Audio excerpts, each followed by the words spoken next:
കടുത്ത നിലപാടിലേക്ക് കോൺഗ്രസ് നേതാക്കൾ വരികയാണ്. ഈ വിഷയത്തിൽ ഇതുവരെ ഇല്ലാത്ത കൂടുതൽ കടുത്ത നിലപാടുകളിലേക്ക് കോൺഗ്രസ് നേതാക്കൾ വരുന്നു എന്നതാണ് സാഹചര്യം. ഷാനിമോൾ ഉസ്മാൻ അടക്കമുള്ളവർ എടുക്കുന്ന നിലപാടും അങ്ങനെ തന്നെയാണ്. എന്തായാലും കോൺഗ്രസിനെ സംബന്ധിച്ച് ഗുരുതരമായ രാഷ്ട്രീയ പ്രതിസന്ധിയാണ് ഈ പ്രതിസന്ധികൾ ഉണ്ടാക്കുന്നത്. കാരണം ഇതിൽ ഇതുവരെ ഉണ്ടാവാത്ത സാഹചര്യങ്ങൾ, ഒരു തെരഞ്ഞെടുപ്പിൻ്റെ പടിവാതിക്കൽ കോൺഗ്രസ് നേരിടേണ്ടി വരുന്നു എന്നതുകൂടിയാണ് ഈ പ്രതിസന്ധിയുടെ ആക്കം വർദ്ധിപ്പിക്കുന്നത്.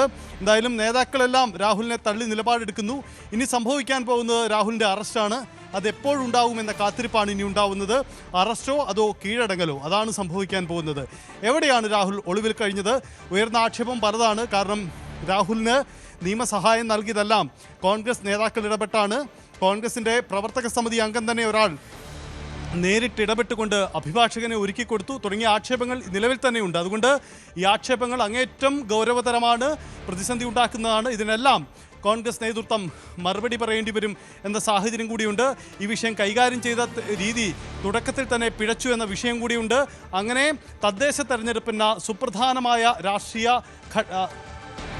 ഘട്ടത്തിലാണ് ഈ പ്രതിസന്ധി. ഇതാ ഇപ്പോൾ രാഹുലിനെതിരായ കോടതി വിധിക്ക് പിന്നാലെ, രാഹുലിനെ പുറത്താക്കിയ കോൺഗ്രസ് തീരുമാനത്തിന് പിന്നാലെ CPM പ്രവർത്തകർ അത് ആഘോഷമാക്കുകയാണ്. വഞ്ചിയൂരിൽ CPM പ്രവർത്തകർ പടക്കം പൊട്ടിച്ചുകൊണ്ടാണ് ഈ നീക്കം ഉദ്ഘാടനം അവരുടെ നീക്കമുണ്ടാവുന്നത്.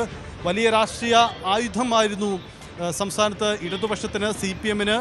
കാരണം സർക്കാരിനെതിരെ വലിയ രാഷ്ട്രീയ ആക്ഷേപങ്ങൾ നിലനിൽക്കുന്നതിനിടയിലാണ് ഈ സംഭവം ഉണ്ടാവുന്നത്. ശബരിമല സ്വർണ്ണക്കൊള്ളയടക്കമുള്ള വിവാദ വിഷയങ്ങൾ ഈ തെരഞ്ഞെടുപ്പിൽ നിർണായകമായിക്കൊണ്ടിരുന്ന ഒരു ഘട്ടത്തിൽ വിഷയങ്ങളെ മാറ്റിമറിക്കുന്ന തരത്തിലേക്ക് രാഹുൽ വിഷയം കടന്നു വരുന്നു. എന്തായാലും ഇത് വലിയ പ്രതിസന്ധി ഉണ്ടാക്കുന്നു എന്ന കാര്യത്തിൽ തർക്കമില്ല. അതാണ് സാഹചര്യം. എന്തായാലും ഈ പ്രതിസന്ധിക്ക് ഇടയിൽ കോൺഗ്രസ് ഇനി എന്ത് തുടർനീക്കം സംഭവിക്കും എന്നതും പ്രസക്തമാണ്. MLA സ്ഥാനം രാജിവെക്കണമെന്ന ആവശ്യം കോൺഗ്രസ് പരസ്യമായി ഉന്നയിക്കുന്നില്ല. മറിച്ച് MLA രാഹുൽ തന്നെ തീരുമാനിക്കട്ടെ എന്നതാണ്. രാഹുൽ ഈ വിഷയത്തിൽ എന്ത് നിലപാടെടുക്കുമെന്നതും പ്രസക്തമായ കാര്യമാണ്.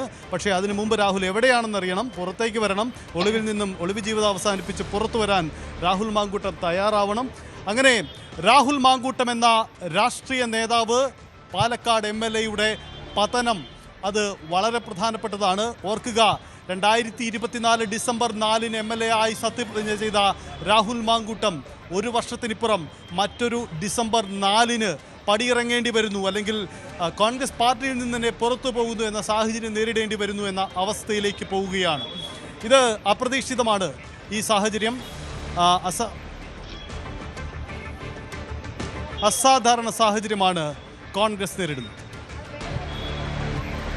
തീർച്ചയായും ബ്രഹ്മാസ്ത്രം കോൺഗ്രസ് പുറത്തെടുത്തിരിക്കുകയാണ്. രാഹുൽ മാങ്കൂട്ടത്തിലിനെ പാർട്ടിക്ക് പുറത്താക്കിയിരിക്കുന്നു. രാഹുലിന്റെ 2 അപേക്ഷകൾ കോടതിക്ക് മുന്നിൽ രാഹുൽ 2 അപേക്ഷകളാണ് വെച്ചിരുന്നത്. ഒന്ന് മുൻകൂർ ജാമ്യാപേക്ഷയായിരുന്നു, അത് കോടതി തള്ളുന്നു.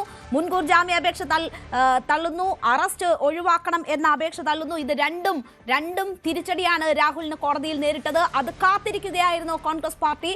ആ തീരുമാനം വന്ന് മിനിറ്റുകൾക്കുള്ളിൽ തന്നെ പാർട്ടിയിൽ നിന്ന് രാഹുലിനെ പുറത്താക്കിക്കൊണ്ടുള്ള തീരുമാനം കോൺഗ്രസ് പ്രഖ്യാപിക്കുകയായിരുന്നു. പക്ഷേ നേരത്തെ തന്നെ ആകാമായിരുന്ന ഒരു തീരുമാനമാണ് കോൺഗ്രസ് ഈ കോടതി നടപടികൾ അവസാനിക്കുന്നത് വരെ നീട്ടിക്കൊണ്ടുപോയി അതിന് ഒടുവിൽ പ്രഖ്യാപിക്കുന്നത്. എന്തായാലും കോൺഗ്രസ് രാഹുൽ മാങ്കൂട്ടത്തിലിനെ പുറത്താക്കിയിരിക്കുകയാണ്. ഇനി അറിയേണ്ടത് രാഹുൽ മാങ്കൂട്ടത്തിൽ MLA സ്ഥാനം രാജിവെക്കുമോ എന്നതാണ്. കോൺഗ്രസ് പാർട്ടിയിൽ രാഹുൽ മാങ്കൂട്ടത്തിലിനെ ഏറ്റവും കൂടുതൽ ന്യായീകരിച്ച UDF കൺവീനർ അടൂർ പ്രകാശ് ഉൾപ്പെടെയുള്ളവർ MLA സ്ഥാനം രാജിവെക്കുന്നതാണ് നല്ലതെന്ന് പറഞ്ഞു കഴിഞ്ഞിരിക്കുന്ന സാഹചര്യത്തിൽ രാഹുൽ മാങ്കൂട്ടത്തിൽ സ്വമേധയാ MLA സ്ഥാനം രാജിവെക്കുമോ എന്നതാണ് അറിയേണ്ടത്. ഇപ്പോൾ നമ്മൾ വഞ്ചിയൂരിലേക്ക് പോവുകയാണ്. വഞ്ചിയൂരിൽ CPM-ന്റെ നേതൃത്വത്തിൽ വലിയ ആഘോഷം, രാഹുൽ മാങ്കൂട്ടത്തിന്റെ പതനം അവർ ആഘോഷിക്കുന്നു.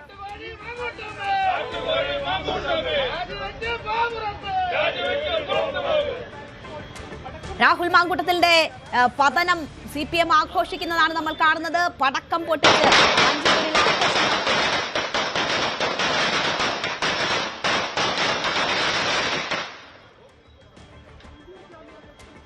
CPM-നെ സംബന്ധിച്ച് ചാനൽ ചർച്ചകളിലും മറ്റു വേദികളിലും ഒക്കെ CPM-നെ കടന്നാക്രമിക്കുന്ന കോൺഗ്രസിന്റെ വക്താവായിരുന്നു രാഹുൽ മാങ്കൂട്ടത്തിൽ. അങ്ങനെയാണ് രാഹുൽ മാങ്കൂട്ടത്തിന്റെ തുടക്കം. പിന്നീട് പാർട്ടിയിലെ തന്നെ അനിഷേധ്യ യുവാവായി രാഹുൽ മാങ്കൂട്ടത്തിൽ പടർന്നു പന്തലിക്കുന്നതാണ് കണ്ടത്. പാലക്കാട്ട് റെക്കോർഡ് ഭൂരിപക്ഷത്തിൽ CPM-നെ പരാജയപ്പെടുത്തി, ഇടതുപക്ഷത്തെ പരാജയപ്പെടുത്തി രാഹുൽ മാങ്കൂട്ടത്തിൽ സഭയിലെത്തുന്നു.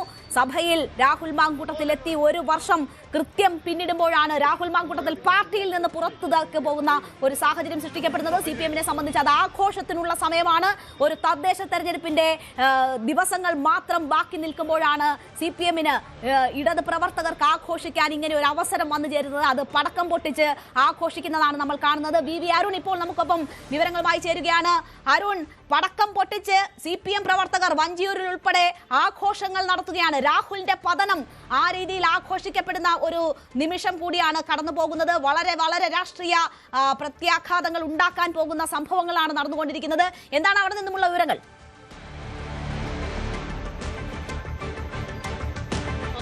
രാഹുൽ മാങ്കൂട്ടത്തിൽ പാലക്കാട് MLA ആയി നിയമസഭയിൽ സത്യപ്രതിജ്ഞ ഒരു വർഷം മുമ്പ് ഡിസംബർ 4-നായിരുന്നു. ഇന്ന് അതിന്റെ കൃത്യം 1-ാം വാർഷികം. രാഹുൽ മാങ്കൂട്ടത്തിൽ പാർട്ടിക്ക് പുറത്താകുന്നു. ബലാത്സംഗ കേസിൽ രാഹുൽ മാങ്കൂട്ടത്തിന് കോടതി ജാമ്യം നിഷേധിക്കുന്നു. അതിന്റെ ഒരു ആഘോഷമാണ് ഇവിടെ CPM കേന്ദ്രങ്ങളിൽ കാണുന്നത്. CPM-ന്റെ പ്രവർത്തകർ, പ്രാദേശിക നേതാക്കളൊക്കെ ഇവിടെയുണ്ട്. രാഹുൽ മാങ്കൂട്ടം എന്നും അവർക്ക് മുഖ്യമന്ത്രിയെ വരെ പേര് പറഞ്ഞ് വിളിച്ചതിൽ അടക്കം വലിയ എതിർപ്പുള്ള നേതാവാണ്. എന്തുകൊണ്ടാണ് രാഹുൽ മാങ്കൂട്ടത്തിന്റെ ഇത്തരമൊരു പതനം നിങ്ങൾ ആഘോഷിക്കാൻ കാരണം?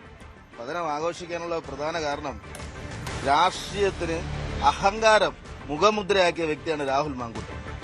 നടന്ന് കേരളത്തിന്റെ അങ്ങോളം ഇങ്ങോളം രാഷ്ട്രീയ പ്രവർത്തനം എന്ന പേര് പറഞ്ഞിട്ട് പുതിയതായി വരുന്ന പെൺകുട്ടികളെയും പ്രായം ചെന്ന സീനിയറായ സ്ത്രീകളെ അടക്കം ബലാത്സംഗത്തിനും പീഡനത്തിനും ഇരയാക്കിയിരിക്കുകയാണ് ഈ കാട്ടുകോഴി. ഇങ്ങനെയുള്ള ഒരാൾ ചരിത്രത്തിൽ ഞങ്ങളുടെയൊക്കെ കാലഘട്ടത്തിലായാലും ഞങ്ങൾ പഠിച്ച വന്ന ഞങ്ങളുടെ പൂർവികര കാലഘട്ടത്തിലായാലും രാഹുൽ മാങ്കൂട്ടമുള്ള കോൺഗ്രസിൽ പോലും ഇങ്ങനെയുള്ള ഒരു പീഡനവീരനെ ഞങ്ങൾ ഇതുവരെ കേട്ടിട്ടില്ല. അങ്ങനെയുള്ള ഒരു പീഡനവീരൻ സ്വാഭാവികമായി അവരുടെ പാർട്ടി പുറത്താക്കി, കോടതി ജാമ്യം നിഷേധിച്ചു. ഇനി ഈ കാട്ടുകോഴി ചെയ്യേണ്ടത് അന്തസ്സുണ്ടെങ്കിൽ, ഉളുപ്പുണ്ടെങ്കിൽ അയാൾ MLA സ്ഥാനം കൂടി രാജിവെച്ച് പോകണം. വലിയ PR വർക്കാണ് ഈ പീഡനവീരന് വേണ്ടിയിട്ട് അയാൾ കേന്ദ്രീകരണമായി നടന്നുകൊണ്ടിരിക്കുന്നത്. ഇനി ഇയാളുടെ ഒരു തലച്ചോറ് ഇവിടെ വേറെ പ്രവർത്തിക്കുന്നുണ്ട്. അത് ഞാനിപ്പോ പേര് പറയാൻ വേണ്ടി ആഗ്രഹിക്കുന്നില്ല. അതും വരും കാലങ്ങളിൽ പുറത്തു വരും. നിങ്ങൾക്ക് എല്ലാവർക്കും അറിയാം ആ പേരുകാരൻ ആരാണെന്ന്. ഇയാളെ തൊട്ട് തലോടി ഈ കുറ്റകൃത്യങ്ങളെല്ലാം ചെയ്യുമ്പോഴും സംരക്ഷിച്ചു പോകുന്ന ഒരാൾ കൂടിയുണ്ട്. അയാളും ജനപ്രതിനിധിയാണ്. അയാളും ഉളുപ്പുണ്ടെങ്കിൽ ഈ പാത പിൻപറ്റി MLA സ്ഥാനം രാജിവെക്കണമെന്നുള്ളതാണ് അഭിപ്രായം എന്റേത്. നമ്മുടെ പാർട്ടി അതാണ് മുന്നോട്ട് വയ്ക്കുന്നത്. അതുകൊണ്ടാണ് ഞങ്ങൾ ഈ കാട്ടുകോഴിയുടെ ചിത്രം ഒന്നുകൂടി കത്തിക്കുകയാണ്. കത്തിച്ചുകൊണ്ട് ഞങ്ങൾ ആഹ്ലാദം പങ്കുവെക്കുകയാണ്. ഞങ്ങളിവിടെ പടക്ക പൊട്ടിച്ചിരുന്നു. ഇവിടെ സ്വതന്ത്രമായി ഏത് രാഷ്ട്രീയ പാർട്ടിയിലായാലും എല്ലാവർക്കും സ്ത്രീകൾക്കടക്കം പ്രത്യേകം പ്രവർത്തിക്കാനുള്ള ഒരു സ്വാതന്ത്ര്യമാണ്. ഇതിനെല്ലാം പ്രതീക്ഷിച്ച്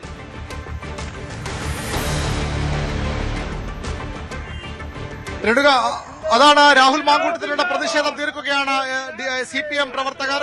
രാഹുൽ മാങ്കൂട്ടത്തിൽ MLA സ്ഥാനം രാജിവെക്കണമെന്നാണ് അവരുടെ ആവശ്യം. ഏറ്റവും പ്രധാനപ്പെട്ടത് ഞാൻ നേരത്തെ സൂചിപ്പിച്ച ഇന്നത്തെ ദിവസമാണ്. രാഹുൽ മാങ്കൂട്ടത്തിൽ പാലക്കാട് നിന്ന് വലിയ പോരാട്ടത്തിൽ വലിയ ഭൂരിപക്ഷത്തിൽ ജയിച്ചു വന്ന MLA ആയി നിയമസഭയിൽ സത്യപ്രതിജ്ഞ ചെയ്തിട്ട് ഒരു വർഷം തികയുന്നു. ഇന്ന് ആ ദിവസം തന്നെ രാഹുൽ മാങ്കൂട്ടത്തിന് പാർട്ടിയിൽ നിന്ന് പുറത്തു പോകേണ്ടി വരുന്നു. രാഹുൽ മാങ്കൂട്ടത്തിൽ ബലാത്സംഗ കേസിൽ ജാമ്യം നിഷേധിക്കപ്പെടുന്നു. ഏതായാലും CPM ഇത് തീർച്ചയായും വലിയൊരു അവസരമായി തന്നെ കാണുമെന്ന് ഉറപ്പാണ്. രാഹുൽ മാങ്കൂട്ടത്തിൽ രാജിവെച്ചാലും ഇല്ലെങ്കിൽ